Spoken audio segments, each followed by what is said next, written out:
যুব কনভেনশনে এই পর্যায়ে প্রধান অতিথির বক্তব্য রাখছেন ইসলামী আন্দোলন বাংলাদেশের মোহতারাম আমির মুফতি সৈয়দ মোহাম্মদ রাসূল করিম পীর সাহেব হুজুর চরমনাই।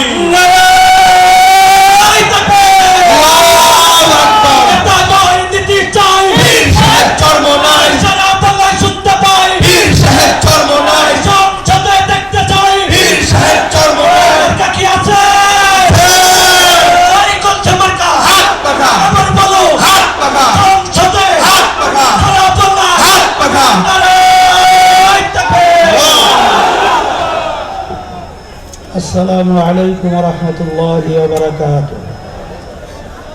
الحمد لله وكفى وسلام على عباده الذين اصطفى. أما بعد فأعوذ بالله من الشيطان الرجيم. بسم الله الرحمن الرحيم. ظهر الفساد في البر والبحر بما كسبت أيدي الناس.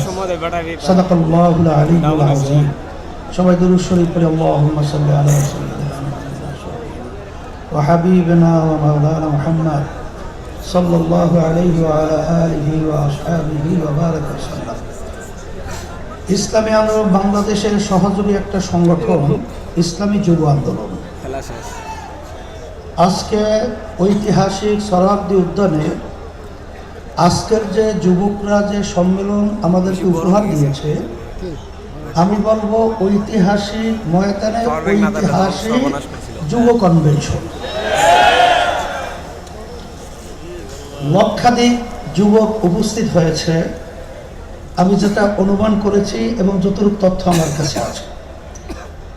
আমি তোমাদেরকে ধন্যবাদ জানাই, কারণ আমরা যে আশা চিন্তা আকাঙ্ক্ষা, আমরা যে মাঠে ময়দানে কাজ করছি, তার আজকে আমাদের আশার অনেকটা বাস্তবতা তোমাদের কনভেনশনের মাধ্যমে তোমরা আজকে আমাদেরকে দেখিয়েছ।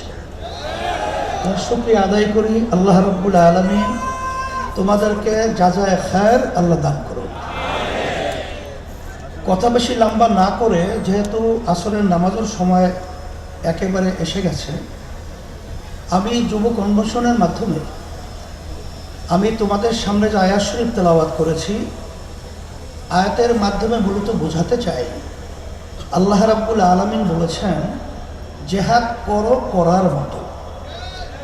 আজকে তোমরা জানো বাংলাদেশ সহ তামাম দুনিয়ার মধ্যে যে নীতি আদর্শ বাস্তবায়নের চেষ্টা চলছে, সেই নীতি আদর্শের মাধ্যমে মূলত দুনিয়াতে শান্তি ব্যক্তি পর্যায় থেকে শুরু করে সমাজ রাষ্ট্র কখনো দেখে নাই, কোনোদিন পায় নাই, পাবে না।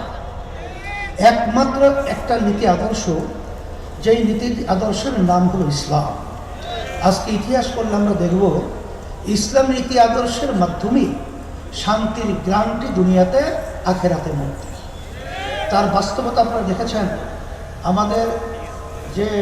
আমাদের দাদু যে কথা বলেছেন, এই হিন্দু ঐক্যজোটের সভাপতি, তিনি ইসলামী আন্দোলনের ব্যাপারে বলেছেন যে আমরা দেখেছি সেই ৭১ থেকে শুরু করে ইসলামী নীতি আদর্শ যারা আমরা লালন করি, আমাদের কি চরিত্র, আমাদের কি আদর্শ, আমাদের কি কার্যক্রম।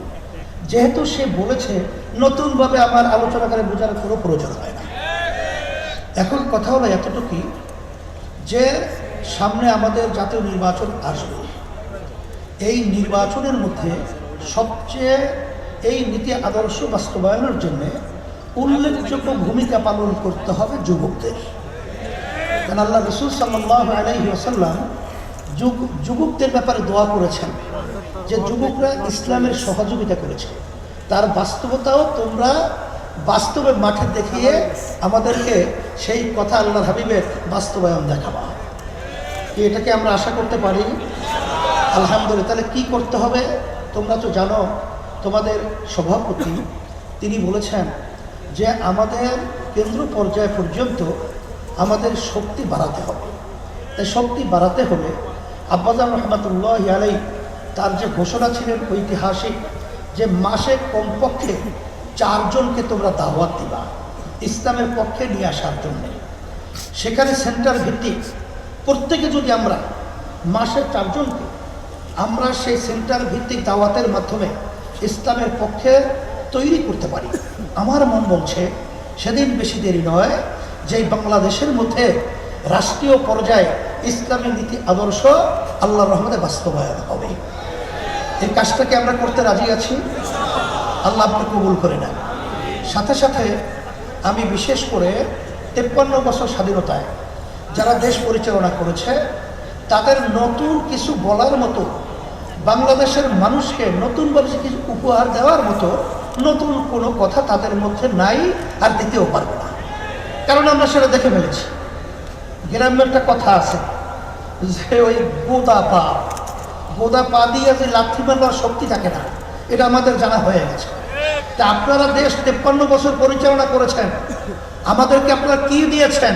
আর নতুনভাবে আমাদেরকে ও পা দেখায় আর ভয় দেখানো, আশা দেখায় লাভ নাই। এখন পরিবর্তন করতে হবে। আর যদি এর পরিবর্তনের সুযোগ এখন 5ই আগস্টের পরে ইসলামের পক্ষে যেভাবে তৈরি হয়েছে, 53 বছর ইতিহাসে এত সুন্দর ইসলামের পক্ষে পরিবেশ তৈরি হয় নাই। আমি তোমাদের সামনে যে আয়াত শরীফ তেলাওয়াত করেছি, আল্লাহ বলেছেন জিহাদ করো করার মতো। এখানে আমাদের কার্যক্রম যদি করার মতো করতে পারি, আমার তো মন বলছে বাতিল কখনোই বাংলার জমিনে মাথা উঁচু করে দাঁড়াতে পারবে না, সাহস পাবে না। ওরা বাংলার জমিনের মধ্যে সেই মাথা নিচু করেই থাকতে হবে, ইনশাআল্লাহ তোমাদের তৎপরতায়। সেই হিসাবে আমি তোমাদেরকে বলবো যে আজকে দেখছো যে কত মায়ের কোল খালি হয়ে গেল। এই মায়ের কোল খালি করার রাজনীতি বাংলার মানুষ আর দেখতে চায় না। বাংলাদেশের টাকা বিদেশে পাচার করবে, বিদেশে বেগুন পালা তৈরি করবে, এটা বাংলার জনগণ ছাত্র জনতা দেখতে চায় না। এর পরিবর্তন আমাদেরকেই করতে হবে। এই পরিবর্তনের জন্যই যদি আবার প্রয়োজন হয় আমরা আবার রক্ত দেব, আমরা জীবন দেব, তারপরে দেশকে সুন্দর দেশ করার জন্য রাজপথে থাকবো। থাকার জন্য কে কে রাজি আছো?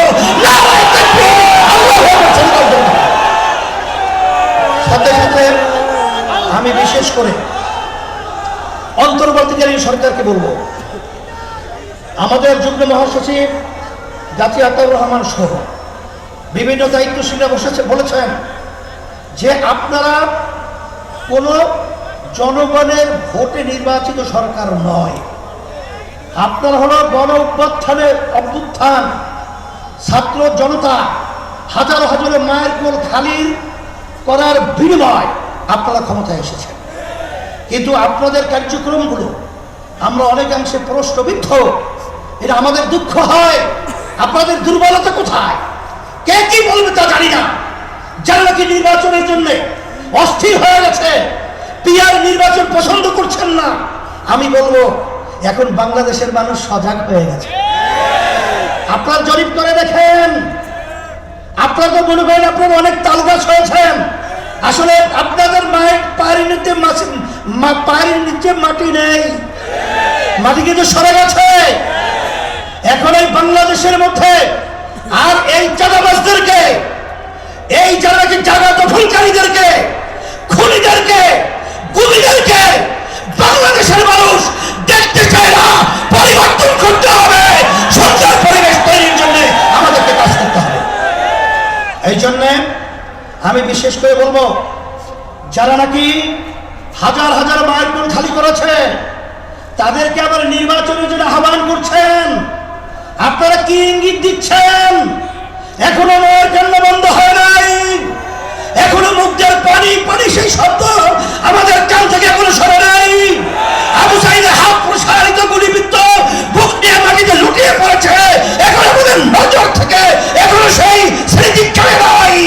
আর আপনারা তাদেরকে নির্বাচনে আহ্বান করবেন, আবার নির্বাচনে তাদেরকে নিয়ে এসে আপনারা ক্ষমতা দখল করবেন। এ ধোঁকাবাজি বাংলাদেশের জনগণ বুঝে গেছে। তাইলে আমরা বলবো, যারা নাকি বিভিন্ন সময় লক্ষ্য করেছি যে আপনারা সাধারণ ক্ষমা ঘোষণা করেন, আবার কেউ তাদেরকে নির্বাচনে আহ্বান করে, এইসব ধোঁকাবাজি বাংলাদেশের জনগণ এখন বুঝে ফেলেছে। আপনাদের অবস্থান পরিষ্কার করতে হবে। আপনারা এই স্লোগানের মাধ্যমে কাদেরকে খুশি করতে চান এটা কিন্তু বাংলাদেশের মানুষ বোঝে।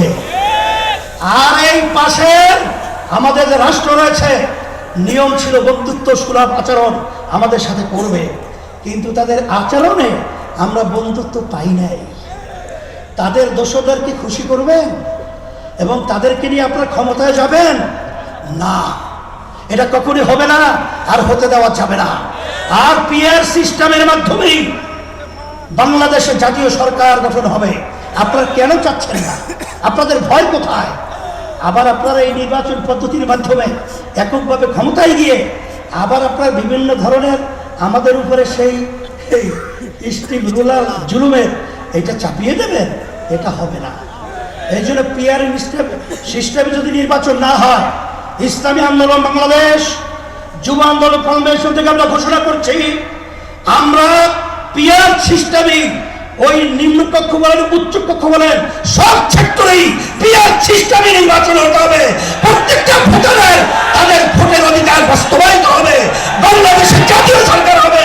নাহলে আমাদের আন্দোলন করার প্রয়োজন হবে, আন্দোলন করব, সংগ্রাম করব, পিআর সিস্টেমে নির্বাচন বাস্তবায়ন করে ছাড়বো ইনশাআল্লাহ। নারায়ে তাকবীর! নারায়ে তাকবীর! 24